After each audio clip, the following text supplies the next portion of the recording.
ආයි මගේ රත්තරන් යාළුවනේ සුබම සුබ අලුත් අවුරුද්දක් වේවා ඔයාලා හැමෝටම 14 වෙනිදා අවුරුදු දවසේ මේ උදේම වැඩ අල්ලන්න තමයි ලෑස්ති වෙන්නේ. දැන් මේ යන්නේ දූනගහ නැගෙනහිර පල්ලිය පිටිය අමරදර්ශී යෞවන බෞද්ධ සමිතිය අපේ කොල්ලෝ කෙල්ලෝ ටික සංවිධානය කරන කෝකිල වසන්තය එනවුස් කරන්න. මං ගිහින් බලනකොට මමයි සංවිධායක මණ්ඩලය විතරයි. හැබැයි අවුරුදු උත්සවය පටන් ගන්න වෙලාව ලඟ වෙනකොට හිමින් කට්ටිය ආවා. ඉතින් මේ විදිහට තමයි අවුරුදු දවසේ උදේම මම වැඩ ඇල්ලුවේ. ඉතින් අද අපි හැමදෙනාම එකතු වෙලා ඉන්නේ නැගෙනහිර පල්ලිය පිටිය ගමේ කෝකිල වසන්තයත් එක්ක. ඉතින් අයියේ අද දවස බොහොම විශේෂ දවසක් අපිට.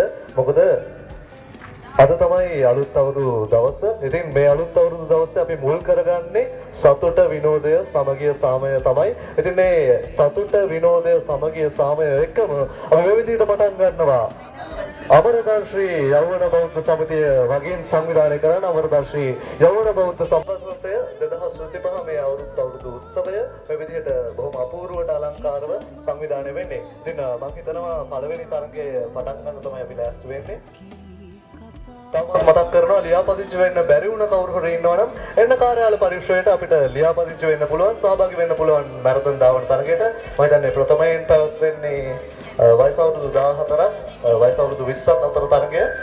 ඉන් අනතුරුව තමයි වයස අවුරුදු 8ත් වයස අවුරුදු 13ත් අතර තරගය පැවැත්වෙන්නේ. මම හිතනවා අපි හැමෝටම අද දවස් සතුටෙන්, සාමයෙන්, විනෝදයෙන්, සහයෝගයෙන් ගත කරන්න පුළුවන් වෙයි කියලා. මේ අවුරුදු උත්සවයේ ෆුල් ලොග් එක ඉස්සරහට බලාපොරොත්තු වෙන්න. එහෙනම් ගිහින් එන්නම්.